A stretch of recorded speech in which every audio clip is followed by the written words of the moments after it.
Hello, welcome to A Little Room for Healing, where we talk a little bit about healing and then we do a little healing and then we talk a little bit more. My name is Joel. I am your host, and today I have with me Schuyler, and I'm really excited about having her here. Hi, Schuyler. Hi, Joel. I was going to say, how are you? But we're about to do some check-ins. Okay. So I'll find out how you are in a minute. Okay. Can't wait. But it's wonderful to have you here. Yeah, it's so good to be here. I've been looking forward to it. Yay. So let's do the check-ins. I'm going to go first. Check-ins are just how we're feeling right now as we settle into the space.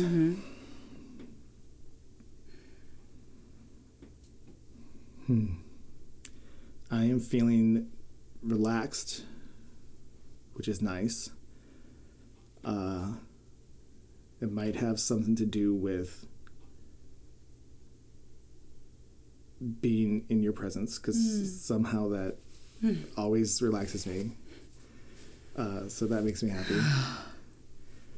I'm really curious about what's going to happen, what's going to come out today in our conversation. And there's some joy. There's some joy that we're doing this in me. So that's where I am right now. Oh, nice. Okay. I am feeling really good today. And I'm in a place right now where I really appreciate the good days. Like, I'm not taking them for granted, which we'll get into. I feel very stable. I feel very calm.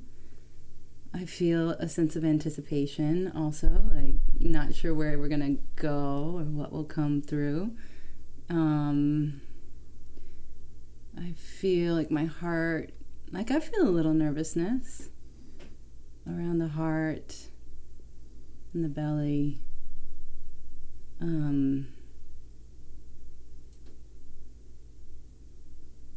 I think that's pretty much it. Thanks. Yeah. Thanks for the check-in. I mean, I just want to jump right in. The thing that stuck out to me about your check-in was you're feeling good today, which is good because it hasn't been like that. Is that kind of what you said? Yeah. And I'm curious what that is about. Okay, Joel. Okay, all right. So, okay, I want to start actually by saying we can ease into anything. We're easing in, although it's like I tried to jump in, and you would ease. Yeah, no. So I was actually, what was curious to me about the check-ins, rewinding, is that when you said, I feel calm in your presence, I was very relieved. I went, oh, okay, because my presence can be really big.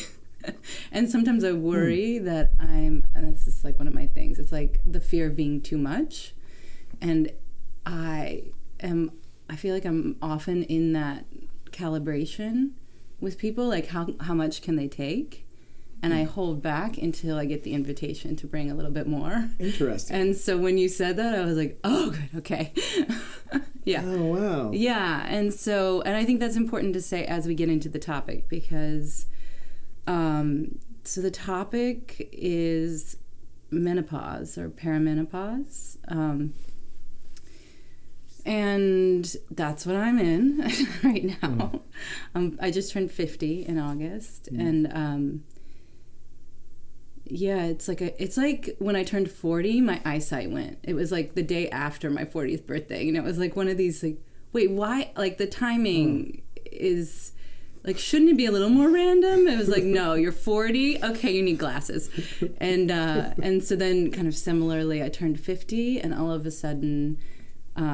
My experience of what they call perimenopause, which it can be years before you actually cease your cycle. So, what's the para? Peri, I guess it's a Latin root meaning leading up to or before or through. Oh my God, no. See, like the scientific. I actually am a little bit. I don't like the term perimenopause. It sounds like it's a smaller menopause, is what it sounds like to me, and it's not. It's like the whole thing. The menopause is actually the moment the cycle ceases. Oh, so it's a day and a moment. That's it. Menopause. Already. Yeah. Mind done. being blown. Done. And so the medical community, like it's funny. So this whole idea of perimenopause is like the years that you're suffering. I'm suffering. Or it can be years of suffering, and different women. Every woman has a different experience. So. Anyway, I like probably started perimenopause at like 47, 48, have had mild symptoms, but then I turned 50 and all of a sudden it was like, all right, we're on. Like, we're ramping up. I don't know. It's okay, and I should probably make the disclaimer. I am not a medical doctor. I am newly stepping into this space of researching, of listening to podcasts, of like trying to find information about this incredibly big experience that I'm going through. I mean, I've personally been calling it a portal or an initiation, and oh God, it's so. I mean, so I guess that's my caveat or whatever disclaimer would be, like, what I'm speaking about today is my experience, and it may not in moments be medically sound. It may not be officially sanctioned. It may not be whatever, and there are other places to get really good information about that. But this is my perspective, my personal experience, and the particular lens that I think I'm offering or can bring to the experience is the mystical. So for me, what's been interesting is menopause as an initiatory process. Like, I feel like I want to cry. What am I being initiated into? Like, you know, in the life of a woman, like in the feminine mystical traditions, they're the blood rites, they call them. Like, women are, through our bodies, we go through these blood rites. So there's, you know, the onset, like the beginning of menstruation, there's pregnancy, and there's menopause. So these are the three, the three great transitions, I guess, that mark a woman's developmental path, you know, like our experience of life, really. Whether or not you have a child, you know, or get pregnant, you're still living through a fertility experience, you know. And but having had a child, I have a daughter who's 13, and given birth, like the giving of birth is one of these initiations, also becoming a mother. And so there's menopause, you know, and so I'm stepping into, like, I'm constantly trying to measure where I'm at, like, how far is the portal, because I really want to get through it, like, at this point. Like, there's no way out but through, right? So, and what's ultimately very frustrating about it is that there's no way of knowing.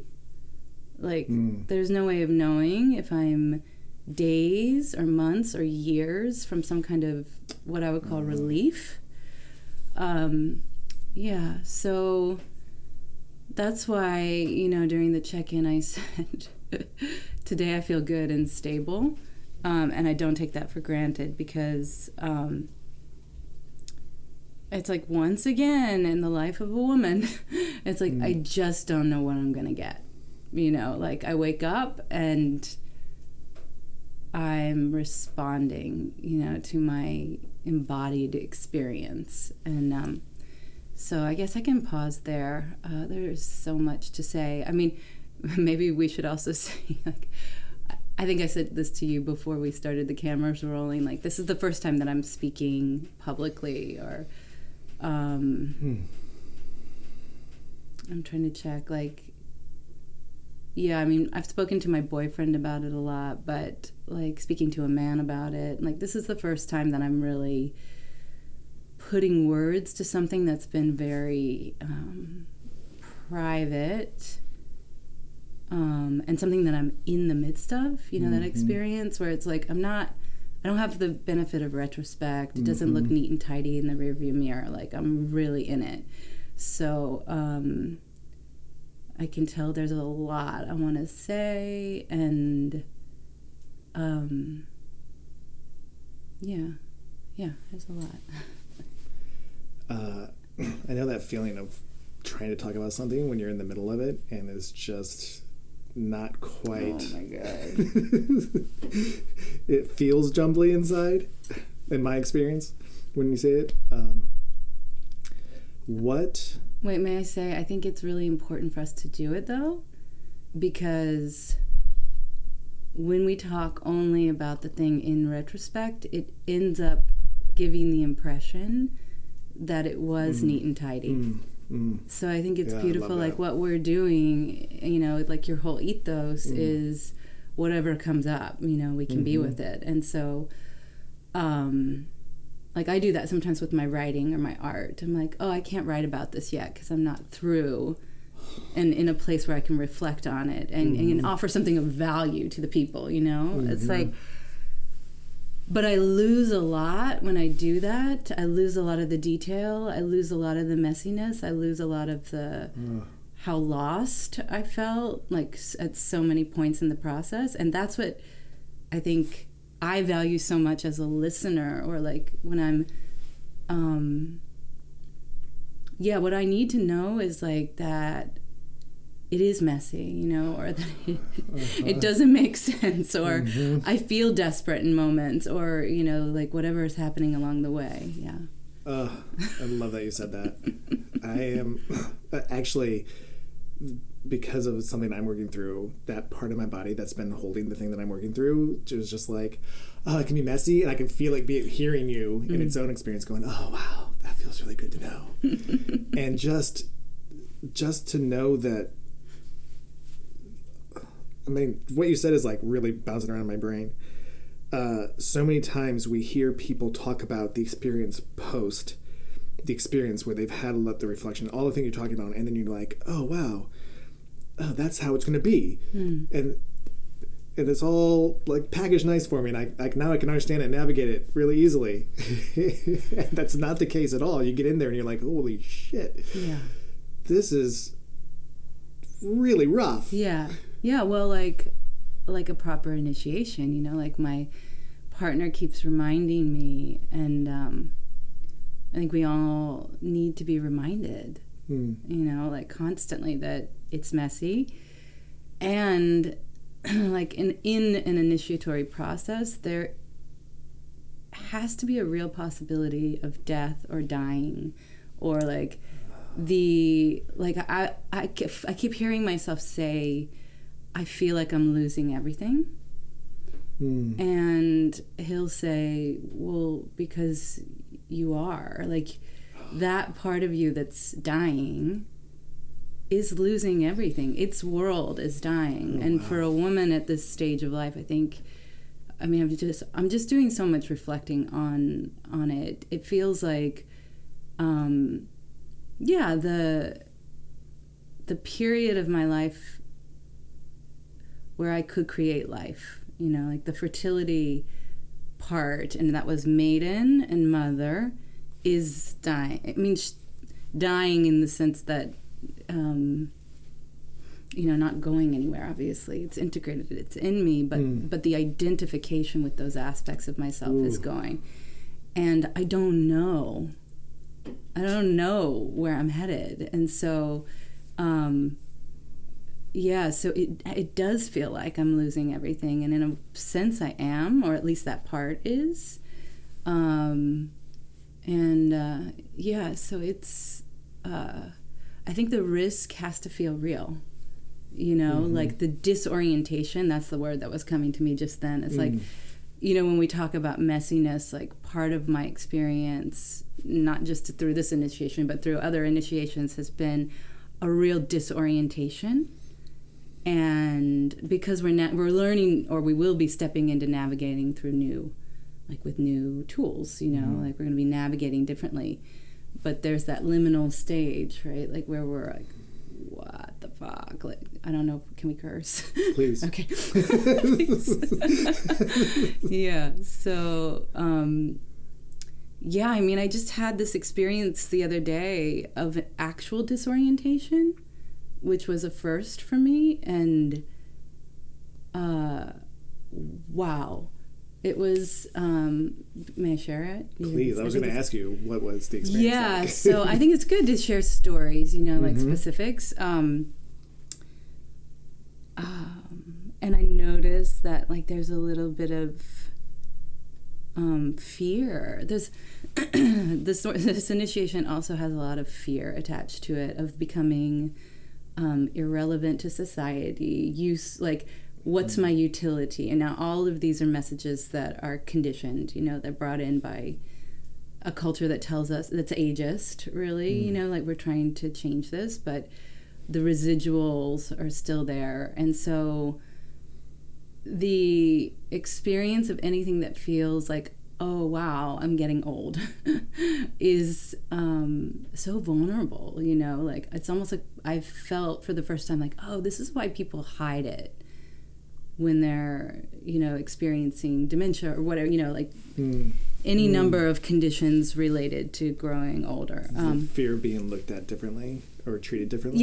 Yeah. And so I was doing some Christmas shopping, and I went to a store that I used to go to years ago. Like, I haven't been there in a couple of years, and it was dark out. And this store has a door you can enter from two sides. It's like, you can park in the back parking lot and come in, or you can park on the street and come in. And for some reason, as I parked the car and I was walking in the door to the store, they had redecorated. It's been a couple years. And I just quickly, they had moved a display that had been on one side of the store to the other side of the store. And something about that move, like, I just noted it. I remember this. Like, I felt myself doing this. I'm like, oh, they reorganized the store. And so I shopped, and it's a really it's a very busy store. And I went to the counter to pay, and I paid for my items, and she was, wrapping them up, and she handed them to me. And all of a sudden, I looked up, and I looked both ways, like towards both doors, and I had no idea which way to go. Like, everything just went blank. Disorientation. And the young woman, and she was a young woman, and she said to me, I said, I don't know which way to go. And she said, oh, well, where are you trying to get to? Which I thought was a really nice question. And I almost couldn't find the words. I was so shocked by this situation. And I said, oh, to the street. And she said, oh, 9G, whatever. And she pointed, and I just started walking, even before I was oriented, because I was, like, a little embarrassed. And so I got to the car, and my heart was racing, and I was like, wow, that was the first time that's happened to me. Now, I don't think that was any kind of, who knows? Who knows? I don't know what it was. I suspect it was hormonal, because I'm in, like, such a humbling education right now about how hormones affect everything. But it was, it was scary. What was interesting and cool about it was how quickly she came to my assistance. Oh, that touches me. I think that's part of a little room for healing. It's like there was something, like, because I became vulnerable, she stepped up, like, okay, where are you trying to get to? Like, I just, like, the steadiness that she had was, like, so orienting in that moment that I was disoriented. I had to orient around this stranger, basically. Oh, that's really beautiful. Like, that makes sense to me, that would be a part of aging, like, we can't do it ourselves, So anyway, yeah, I think the whole experience is really letting go, like a losing everything, a letting go, and then these little humbling moments. And there are some gifts coming on, which I'm happy to talk about too. Like, I'm beginning to get the glimmers of what the fruit is of the letting go and the dying. But yeah, I think I can leave it there for the moment.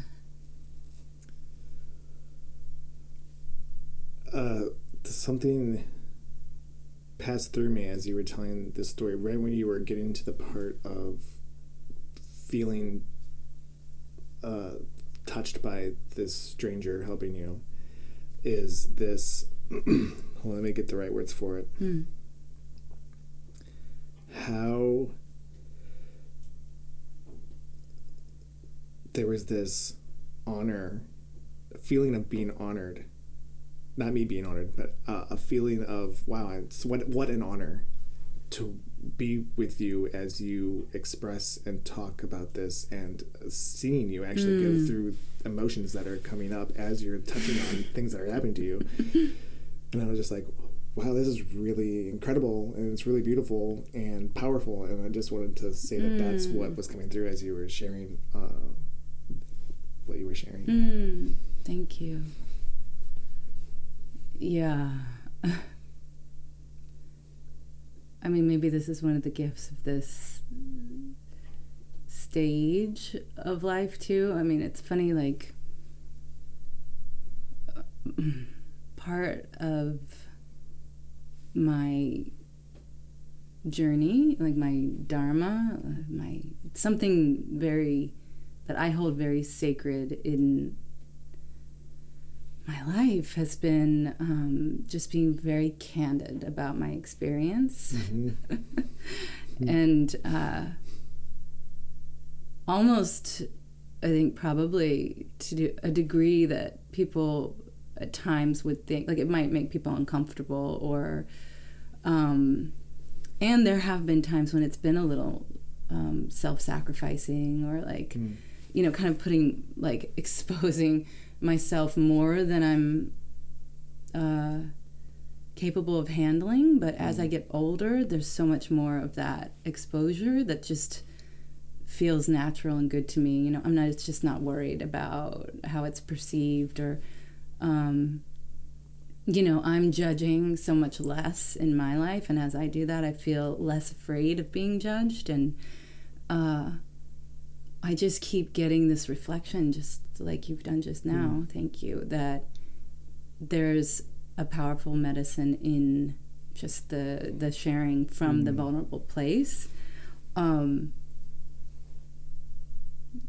feels like, we're like so oriented around doing, like, what do I do? Or I don't know how to do that. And it's like, there's just so much of medicine in the being, as you know. And I think I'm sinking in my life deeper and deeper into, and maybe this is a part of becoming elderly too. A person more elderly than me would be able to tell us, but we'll get there. Surely, if we're lucky. But it feels like that is part of the gift too, of that, like, just the beingness, like less doing, more just being, as a way. I mean, I just yesterday, over the weekend, I saw this old man having lunch. I went to have lunch with my daughter, and we sat outside on Saturday. It was really beautiful out and unseasonably warm, and so we sat at a table outside, and this man about my age was having lunch with his dad, and the dad was probably in his 80s, and he was the most beautiful, serene old man. And he and I kept catching each other's like, we just kept kind of like wanting to engage, really. And he said, wow, what a beautiful day, like, we're so lucky to be sitting outside. And I was like, oh, it's glorious, the sun. And it felt so good to just engage with him. And then as we were leaving, he said, "Have good adventures," to me and my daughter. And it was like he was so still, in his body and his being. And we're still, there's a lot of active energy, still in me and still in obviously my 13-year-old. So it felt really nice that he gave us this kind of blessing, like, I'm still, but you guys have some good adventures. Like, get into some trouble. Like, go do something. But yeah, it was like so great. I'm still thinking about him, like he didn't do anything. He just was being, and it was amazing.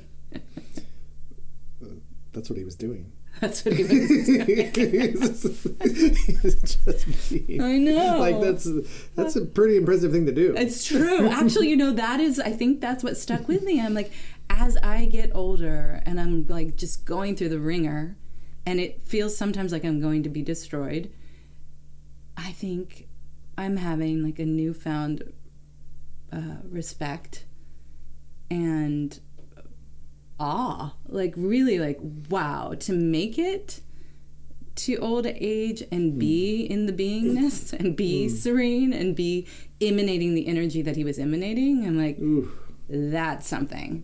Yeah, that gives me chills to think about. Right? Because life is sometimes just like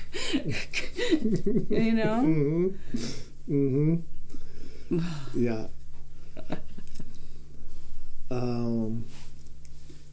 I am curious about, you said that discomfort, and you talked about disorientation and feeling like part of you is dying, or but like staying integrated but ending. And I'm wondering what other discomfort is involved with that, whether it be physical or maybe grief that might be coming up. All right. Okay, this is where I think it gets really interesting, because like I said, I'm like researching, menopause. So I'm on websites, and I've ordered a few books, and I'm talking to women, like, friends, reaching out to friends and peers. So there are all these symptoms, there's like anxiety, mood swings, brain fog. Like, I experienced something like brain fog in that moment in the store. Sleeplessness, and then they're the obvious, like the hot flashes. And like, I think on the internet, there's like the 48 signs of perimenopause. It's like, just, you could check the boxes. But as usual in our society loves to pathologize things that don't need to be pathologized. What I'm experiencing, this is a long way of saying, yes, a lot of grief, and I can be specific about what I think I'm grieving, and then a lot of anxiety and a lot of depression.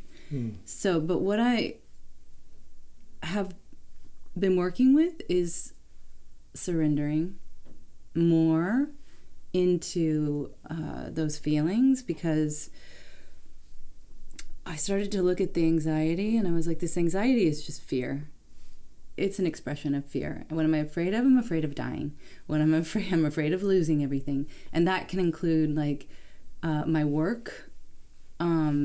So like you, I work independently, I work for myself, which is great. And there's a lot of freedom in that, but I see clients, and there have been days when I can't see clients, or I'm so tired that I just have to schedule like a nap into my schedule.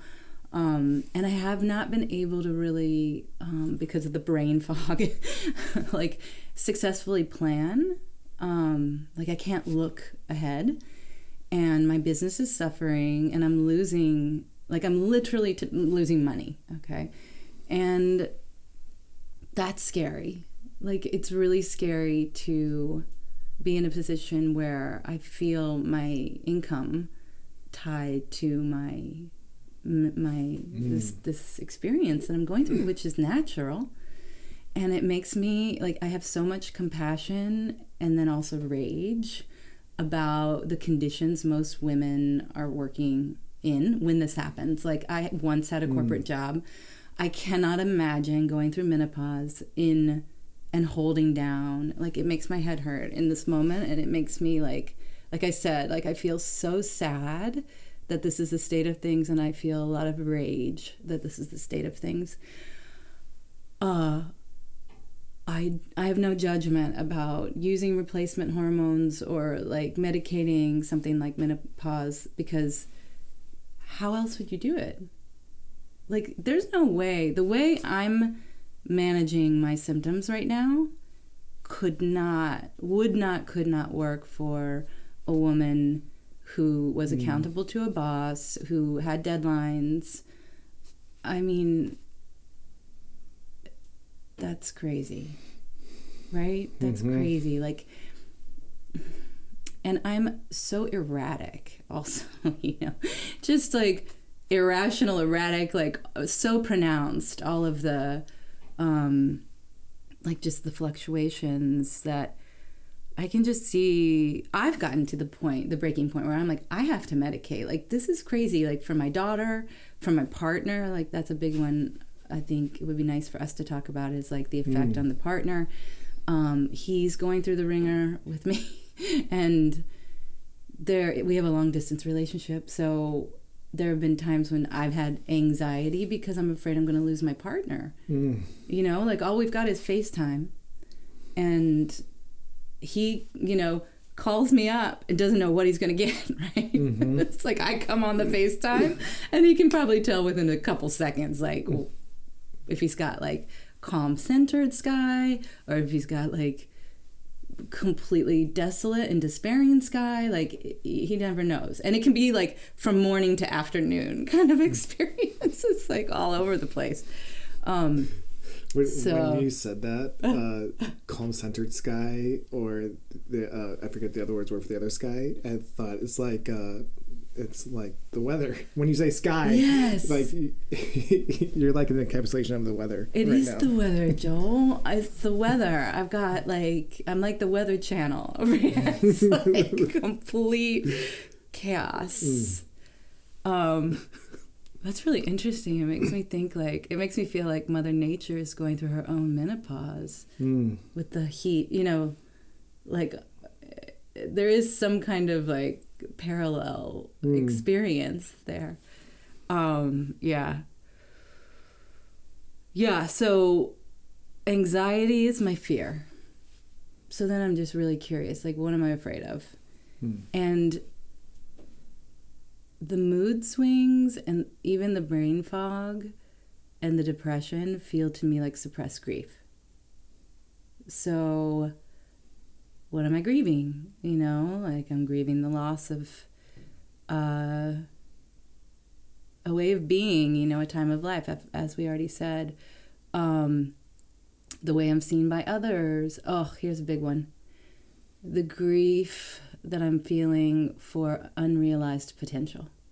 Like all the dreams and the things that I was thinking I would have accomplished by now.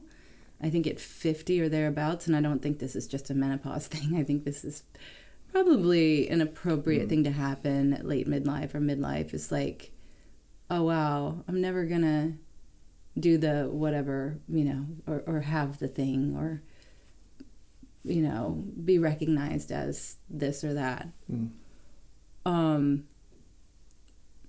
So that's the grief. That's a lot of the grief is like, and I'm calling it right sizing, because there's something like about coming more into a realistic experience, a more like I'm more aligned with reality as it is, which is great. I It is great. It's great when you land there. Right. The process. It's true. Yeah. So that's what's, so I guess like what I'm trying to say is that I think some of the symptoms that we medicate are trying to tell us something. And I'm not saying don't medicate. I'm just saying, for me, that it's been an interesting journey to try to not. I'm not taking anything right now, just some herbal supplements that are, not, then it's like maca and hops and black cohosh, plants, basically, mushrooms. So, it's like very easy to make a checklist of all the symptoms, and then we want to get rid of them by taking a pill, but I'm curious, and I hope I can make it through this portal like this. Like, what is the initiatory process really like? Like, what are we really being asked to reckon with at this stage of life? And what is the body and the hormones, which I don't think it's like, I don't want to be a victim in the experience, Like, yeah, my hormones are just like they did when I was pregnant. When I was pregnant, I, like, very quickly had to let go, like realize, like I remember sitting in a hotel room in Montreal when I was like 4 weeks pregnant, and I had gotten a book, and I was reading the book, and I just started crying hysterically because I realized like the book was useless. It was like I just threw the book. I was like, whether I read this book or not, the body is going to do its thing. Like, it doesn't need me to read the book. Like, That's amazing. That's amazing. Yeah. I mean, it was so silly in a way. And, and of course we're talking in a place of paradox where, yes, it's great to read the books, but the reality is, like, the mind wants to stay on top of these things, but the great experience of, especially of these blood rights, is that it's all happening with or without the mind. Yeah. It's so interesting. The mind wants to stay on top of these things. The mind wants to feel like it has control and knows what's going on. Yes. Yeah, like me trying to find an end, like, or like, there's a lot of, and of course some of this is useful, so these are not sweeping statements, but like charting symptoms, or like, oh, I had a hot flush at this, oh, I better mark that down, or, oh, how many counting the days between the periods and stuff like that, It's like, is that how our ancestors did it? I don't know. I don't know. Yeah. You're like, I definitely don't know. No idea. I've learned. Please, the amount I'm learning today is beyond. I want to make sure we get to some of the exciting, some of the glimpses that I'm getting of life beyond.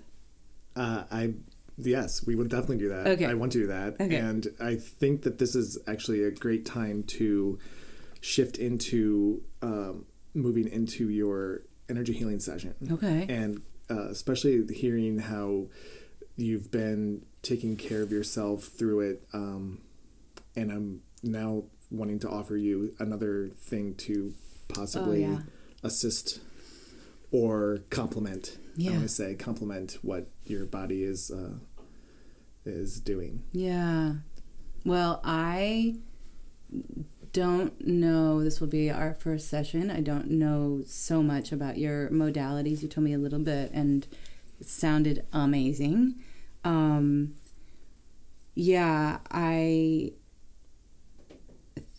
think what feels really good, like I've really been trying to relate to the hormones as sentient beings.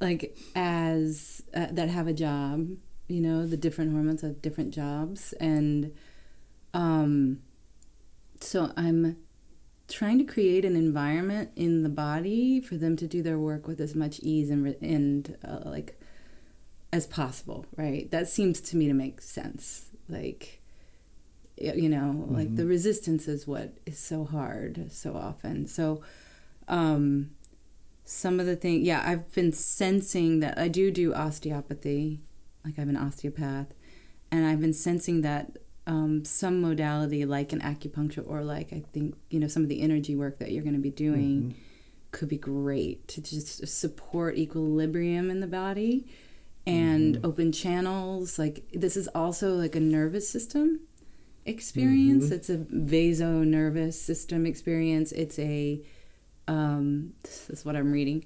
So it's endocrine system and the nervous system, and my nervous system is so what do you call that?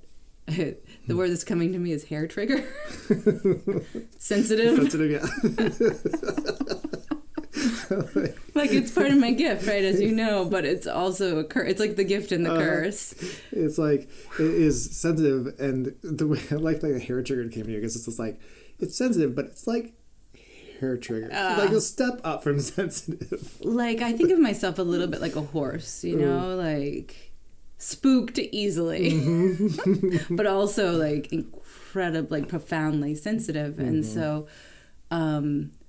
Again, like through this process, like I am way more, like it might be harder for me, my experience. Like sometimes I talk to women and they're like, yeah, I mean, it wasn't that bad for me. And I'm like, oh my God, like bless you. And I'm so happy for you. And probably it is partly this hard for me because of how sensitive I am. And so I find a lot of times what I really need is care. Like just deep care, holding, like a place for the nervous system to relax deeply. Who doesn't need this? Like, oh my God, give me some of that. But these are the things that, like, and it's, I want to say just like the other thing that this process has really enforced is rest. Like, I can't override like I did through my 30s and even my 40s. I was like superhuman in my energy body. I'm like a really vital person.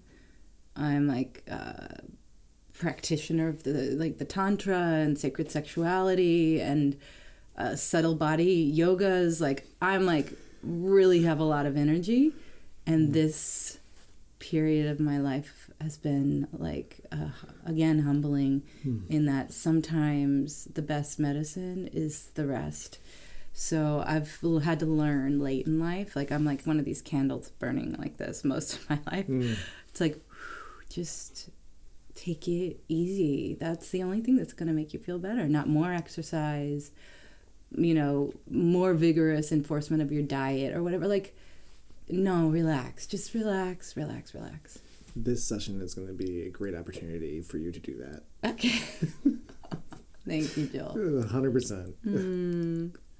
All you need to do, your whole job is to just lay there and relax and receive. Oh, receive, relax.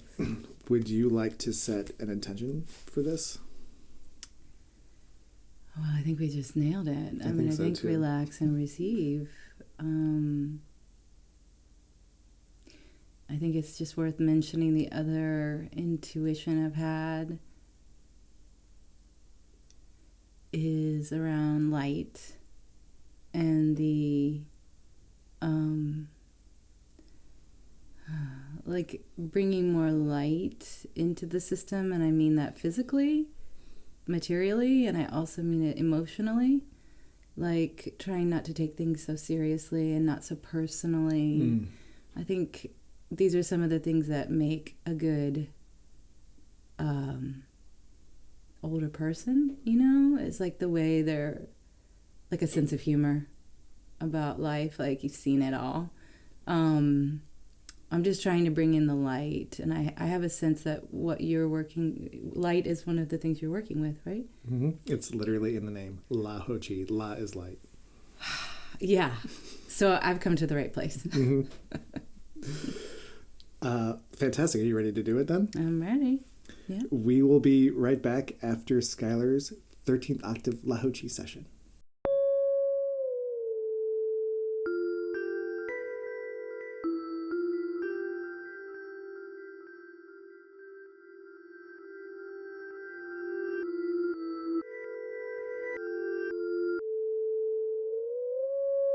And we are back from Schuyler's session. Do you want to talk about it? What came up? Sure. A little check-in? Yeah, let's see. Well, thank you, Joel.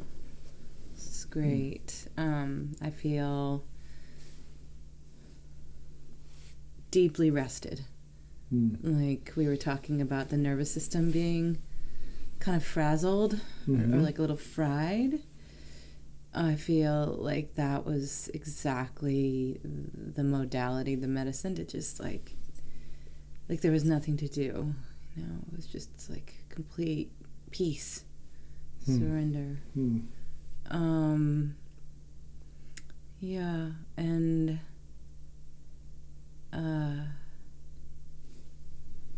yeah, that's really the experience. Like deep rest, deep surrender, trust in the process, you know, and feeling like I was being very simple, right? Simple, like what's happening, or what's like the forms, I would call it, like martial arts or something, like the forms or the yoga postures, you know, very simple, but then just like honed so that they're just like perfectly, simply perfect for transmitting what they need to transmit. Yeah. I mean, I was curious about that. Like, I'm guessing for you, the training was in learning the correct position, and you said there's some intentions that you're working with. Yeah. Like, do you feel like precision is a part of it, or it's more intention? More intention. Okay. It's definitely more intention. I check in with, I keep a book next to me to check in with, because there's so many intentions for each hand position. I like to check in right before I do them to like really instill them in me. So I'm like holding them as it's happening. And then I'm also working with the violet flame and blue diamond energy as well. And then also the light, sending white light from the Lahoji energy. So there's a lot of things that are like, and then feeling what needs to be amped up, what doesn't. And oddly enough, or interestingly enough, this particular time, there wasn't much call for the violet flame. I knew you were going to say that. Well, I work with the violet flame all the time, almost every day now. Oh, wow. Okay. Yeah. Well, that explains that. Well, I don't know if it explains it, but... It explains it to me. I mean, I think that's an interesting coincidence. I had no idea coming in that you were... I mean, the violet flame was newly introduced to me about a year and a half ago, and I've been incorporating it more into my practices, and now you bring this modality that's coming from the same, let's say, lineage or tradition or cosmic ray, I don't know. And so, yeah, that's kind of funny when you, it's kind of funny. I wonder if it's working. I wonder if I'm like, good. Well, what was coming up for me of the reason it didn't want to be used was, one, your intention was to be filled with light. And so the blue diamond and light of Lahoji were like, utilize us, fill her with us. And then also there was this feeling of when I tried to turn on the violet flame and get it in there, there was like, it kept saying, it was like resisting, going, nothing needs to be burned away right now. Like the process that she's in isn't one of like, oh, let's burn it away, get rid of it. It's let's fill it with light and love and witness it and enjoy it or partake of it. What's the word I'm like? Integrate it. I don't know what the word I'm looking for is. Well, I think this is really interesting because one of the things that I came to accept early on in this process, like this menopause journey, is that when it first started to come on really strong and it was really hard and I was like really suffering with my afflictions, you know, it's like whatever was going on with the hormones was tripping and triggering all of my old stories and all this stuff, you know. I tried to sit with it and work with it like trauma, which is what I do. So I was like, have, you know, decades of tools for regulating myself, for releasing and liberating trauma. And I would sit and I would try to work with it as if it was trauma. And it wasn't working, and it wasn't working. And at first I got really despairing, like, oh my God, my tools aren't working. And then I was like, oh, it's not trauma. It's not trauma. What you're dealing with. Yeah. And it was so beautiful. And I was like, no. This is a different point in the process, a different part of the journey, a different thing. And it needs different tools. And that's when the rest and the light and all of it, because the trauma is an underworld journey, right? As we both know, like it's a deep somatic experience for me. It's a Persephone archetype or Inanna. It's that deep, it's the unconscious. It's like really the underworld walking. And so I was trying to do that, and it was like, no, you just rest. Just rest. Just be in the light. Like, take care of yourself. Does that match what you're saying, sort of? I guess, yeah. I mean, I wasn't getting the just rest, but like that makes sense. It was literally just not the tool. Yeah, not the tool. Not the tool. It's funny. Light and blue light. Like love and light is like love it, fill it with light. Do the different lights have a different, like, how do you understand the violet flame? I understand it as this tool or energy that is used to burn away things that don't serve us. That's good. And to send it back, it like burns and reintegrate it into the earth. It's earth, right. Yeah, that's how I get it too. Yeah. Okay. And then blue diamond is love, just Mother Mary, Universal Mother Mary, just pure love. Beautiful. And then the light of Lao Chi is light and healing, and almost like what was coming to me was light. Just now, when I was saying the light in the blue diamond, was we're going in there because we're celebrating. This is like, it's a celebration. It is actually a loss and a change, and things are happening, but it's also a celebration. Amazing. Yeah, wow. Let me see. Yeah, that's the part. Thank you for that celebration. It's like, I think that's the other thing, healers.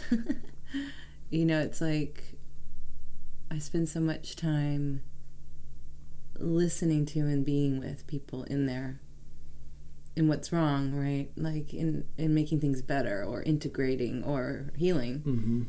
And it's not that I forget, but it's like definitely good to be reminded about the celebrating part. You know? Yeah, that's really beautiful. Yeah, and I think there's something that came up for me. I told you on the table, one thing that, like, I felt very transported, I will say. Like, it felt beyond mind, you know, like, the more I was able to get out of my own way, felt like the more you were able to do your work, and the more the beings and the energies that are working through you could do their work. And that's a good lesson for me too, I think, like on this theme of doing, you know, or like active, like for a yogi, I think like we're often using the breath, using the body, like we're working like an alchemist, you know, like working the system to heal or integrate or liberate. And it's really beautiful, good, new for me to just step out of my own way. Like, it's like a whole world that I wasn't exploring. So, and it felt pretty subtle, the experience, with the exception of this one point where it felt like it was like all of a sudden something was just like removed, almost like I almost heard it, It was like there was no sound, and then sound came back. Like I was like, I really don't know what happened in that moment. Maybe we'll see over the next, like as it unfolds, And I don't want to make too much of it. I think that's another thing that's good practice. Is just to let it be what it is, right? Just, like try not to analyze too much. Yeah, that's what I've been working on too. It's difficult. Yeah.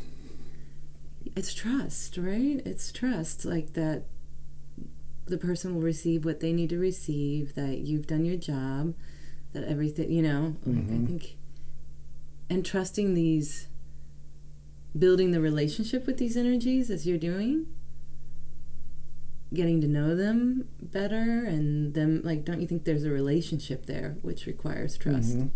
Yeah, that's definitely what's been happening just over the course of this podcast. I've been building a stronger relationship with these energies. And I want to say, like, the way you invoked the angels, the way you used their names, the way you sang that at the beginning was, like, really beautiful, and I could just feel that imprint being made, like any culture that lays the offerings at the altar every day, It's like, and I'm back, and we're back, just like, it really is that imprint, and that ritual is, and I was like really great. I just love to be in the presence of that, and it's so beautiful to witness someone in that state, I think to allow ourselves to be witnessed in the rituals that we have, right? It's so vulnerable. That's vulnerable too,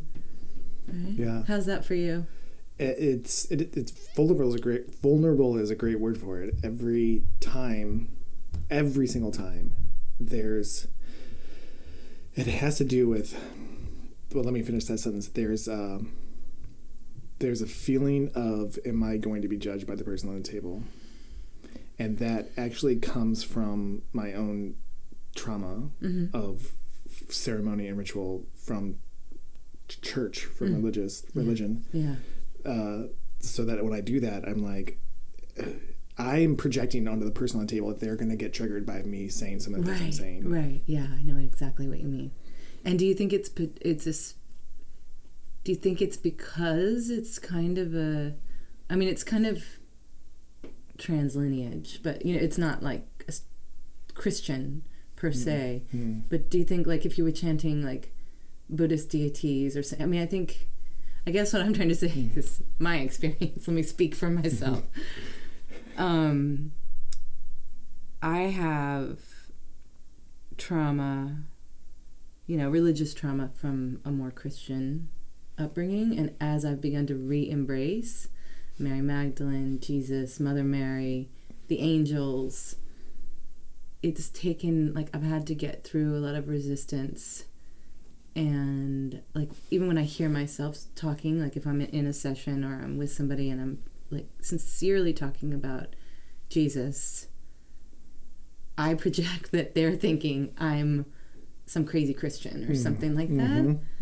Like, I hate to say that, but whereas if I'm talking about, this is, like, kind of shameful, mild, but it's like I spent so much time learning the philosophy of Indian yoga, like the deities, Sanskrit as a language, and then the Tibetan deities and sutras, and, like, really immerse myself in the philosophies of the East.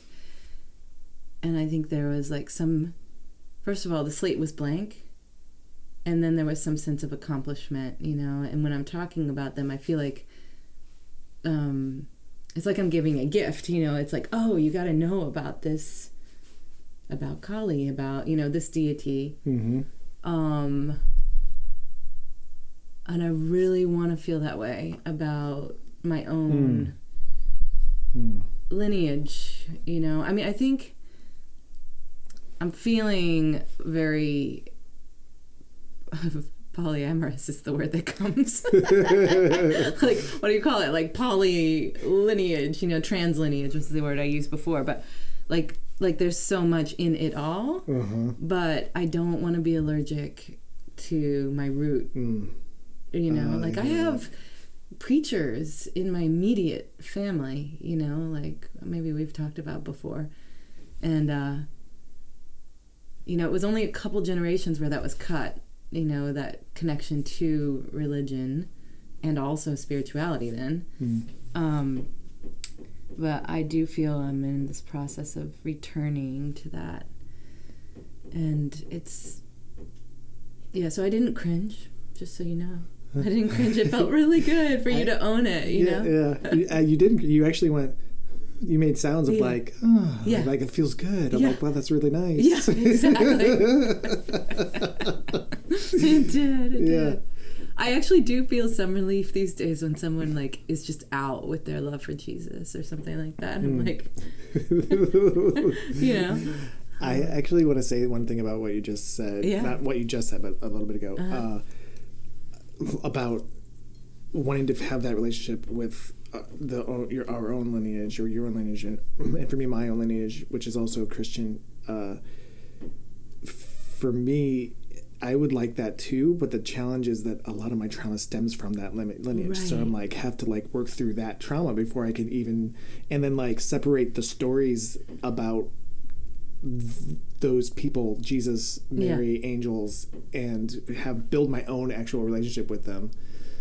And that's what I've been doing, and I've been working on it, and it's been really lovely. But in order to own that, that's the work that I need to do. Me too. And I think all of us. I mean, as soon as you say that, I go to the witch trials. You know, I go to like the persecution of the feminine and the indigenous, you know, European, British Isles ways of knowing. You know, like I go to like, of course, like it makes sense to me now why I went to the East. You know, I was like, can't.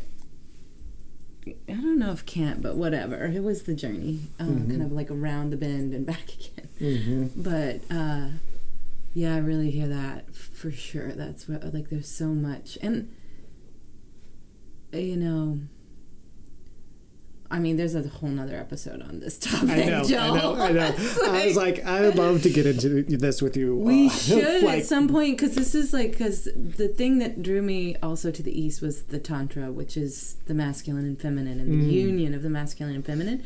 And the thing that drove me away from the church and away from Western spirituality and the Judeo-Christian lineages was the destruction of the feminine, you know, like, you know, the virgin whore, like we have like the whole history of the feminine in the church. So, you know, and to a degree, the Tantra of the East maintained the reverence for the goddess. And that's what, as a woman, that's what I needed. And now I'm coming back and recovering the Tantra of the West, which is the Jesus, Mary, Magdalene thread that was nearly destroyed, but not totally. And I think it kind of falls to us now. I feel a call in this time to revive that Tantra of the heart. It's of the heart. And so, yeah, that's the call I'm heeding. Yeah. I would definitely love to do an episode with you about all that stuff. Okay, cool. I'll be back. I'm going to be a regular on A Little Room for Healing. I do want to continue on with your current journey, and I know that you wanted to talk about some of the aspects of it that are feeling more positive, and also what it means in partnership with someone. Oof, okay. I think I can do this efficiently. I want to do it efficiently. So,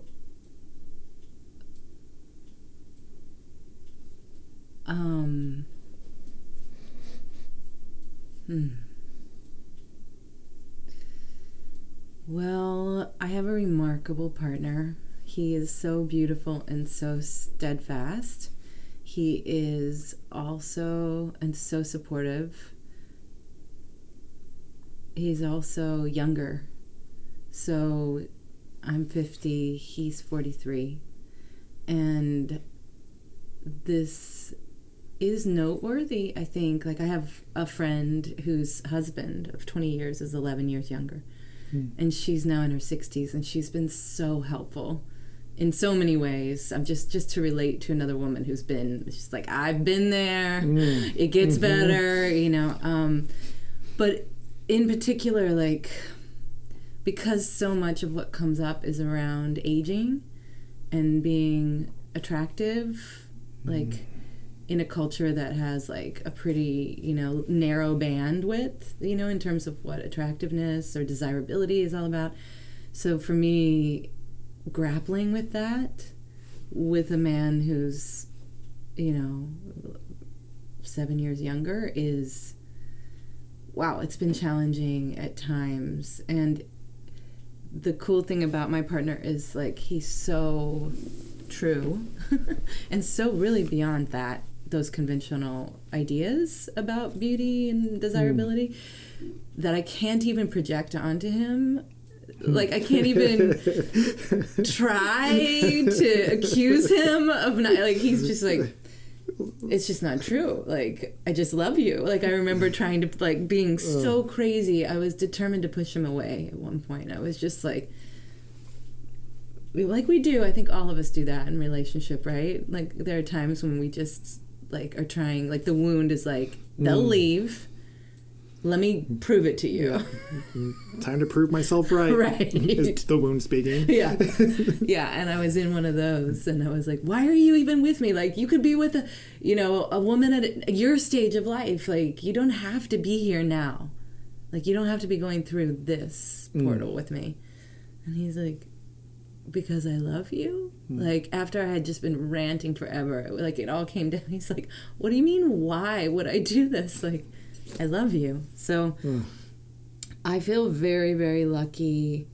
I see that it's just, you know, I think one tendency that we have because of the way our society is, like, so fragmented is that we want our partner to be everything. And so sometimes I find myself, like, I think it's good to be talking. I have to talk to him about what's going on. You know, it actually affects both of us, like, in terms of sexuality and physicality and emotional needs, etc. But there are times when I'm like, I become aware or self-aware that I should probably call a girlfriend or, like, why am I not? Like, he can't hold all of this. He's not a woman. He's never been through this before. He cares about me. He loves me deeply. He's determined to stick around, even if I would have him go sometimes. But, and it's true, like, the most satisfying, healing thing for me these days is just, like, a very raw, usually very funny conversation with a woman who's in the same place. Like, it's like, it knows exactly what I'm talking about. And it's that classic, like, I know everybody can relate, like that, oh, I'm not alone. Yeah. Right? Like, because I'm having this experience in my little house, you know, like, some days, like, by myself all day, and that is so unnatural. Like, that is not the way it should be happening. So I don't know, like, as soon as I call a girlfriend and she's like, I had a girlfriend last night just say, I'm a really bad mom right now. She has a 4-year-old. She's like, when I'm on my period and I want to be alone, I'm just a bad mom. Like, and she's a single mom.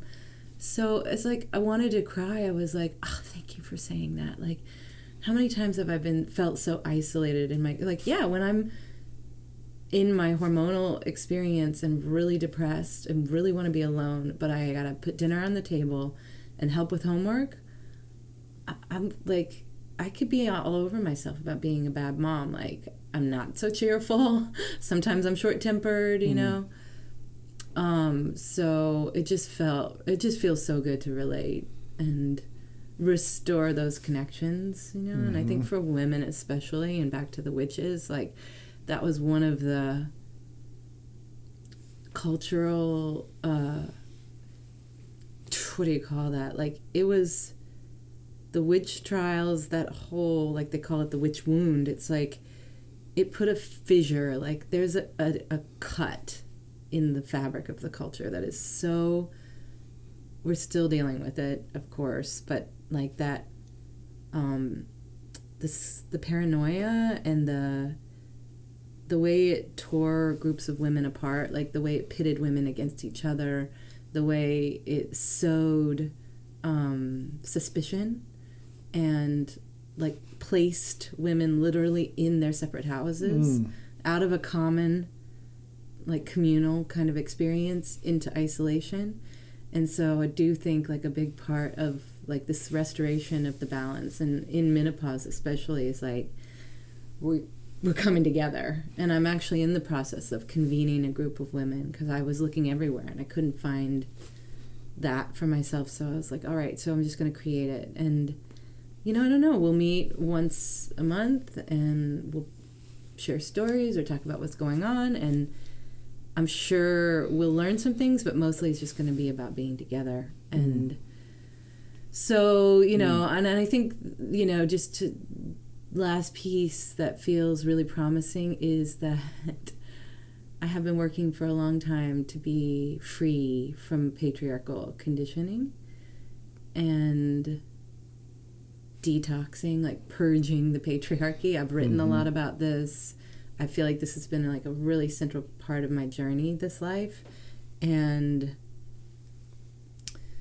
just the other day, I felt what that is like in the body, not just like free from the ideas and the belief systems and the values, etc., but actually liberated from the dance of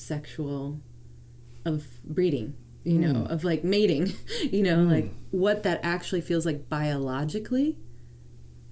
Oh my God. It was like, you know, I don't know if you know the Seinfeld episode where George stops having sex and then he becomes a genius. I don't remember that because one. he realizes how much of his mind had been going towards that. And that's what I felt like in my body. My whole body and my energy and my life force was like reorienting around this like sovereignty, you know, and service, like a grande dame, you know, like a matriarch, like a queen, you know, just a totally different orientation. And for the first time, it was actually biological. Like my body was aligned with this job of becoming free from the patriarchy. And I was like, oh my God. Yeah. That's incredible. Yeah. And they say, you know, then you begin to understand like why we need liberated crones, like why we need, not that I'm not a crone yet, we forget the Queen Empress stage is like the next 10-15 years I get to be phenomenally magnificent. Well, I'm going to be magnificent for the rest of my life, even as a crone, but there's a different, it's archetypally a different stage. But the power that we've erased by like really erasing our older women, when it comes back online, you have these like extremely powerful, extremely aligned with nature, extremely do not give a fuck kind of energies in the community. Extremely caring. Yeah, like holders of life, like in all its cycles.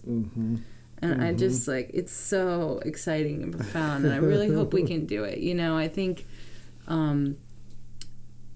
there is a popularization of menopause happening, like Gwyneth Paltrow's all over the, you know, some of the celebrity women who are my age, exactly. Like, we're all, and I'm grateful, you know, I think it one, first has to be spoken about and destigmatized. So that's a really good job for celebrities. But this piece, the initiatory aspects of it, the mystical aspects of it, like, can we please get through the initiation, like, so that we can get the gifts?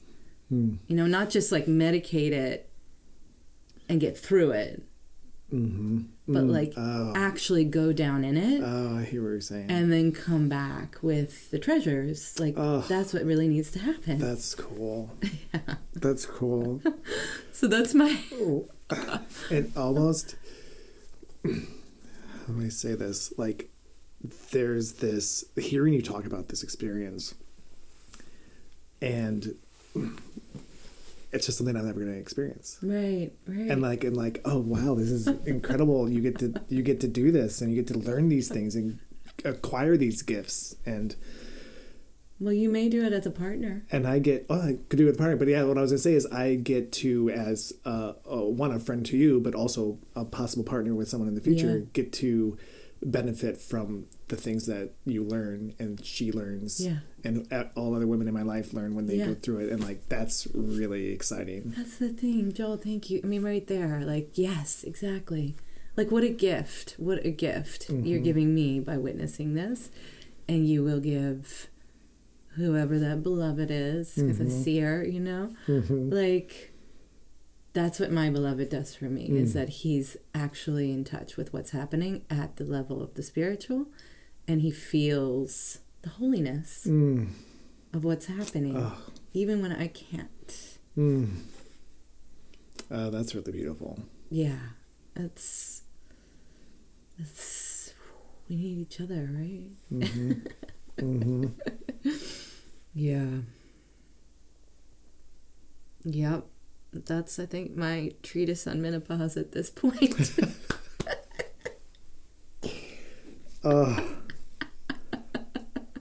So good. So good. Thank you so much. I'm so appreciative of you coming on and talking about it as you're like in it. Yeah, thank you. And thank you for your care, your listening, for the space, and for the treatment. Like, I really do think, I think you've said it's like a couple of days that it will unfold, right? Yeah. I just had that thought on the table too. I was like, I feel so grateful to have chosen to prioritize healing. Right? It shows up, you know, like, I think when you first invited me to do this, I was like, oh, this is perfect. I've been thinking of finding like acupuncture or some modality to help. And then you described what you do, and I was like, well, that sounds perfect. Yeah. So I was on the table just feeling like, wow, yeah, this is really probably the most important thing I could be doing right now. Yeah. Not just for me, for my family, for my partner, for everyone. Yeah. I'm happy you're doing it. Thanks, Joe. Well, as I feel it winding down, again, so much gratitude for you and sharing. And it really is a joy for me to be able to witness and to hear and to provide energy healing and whatever love that I can provide is a joy. So. Oh, thank you. And to all of you out there, tune into the episode next week. We're going to do another Turn the Tables episode, and this time with Schuyler holding space for me. Excited to share that with you. And until then, I invite you to make a little room for healing in your lives, and we'll see you next time.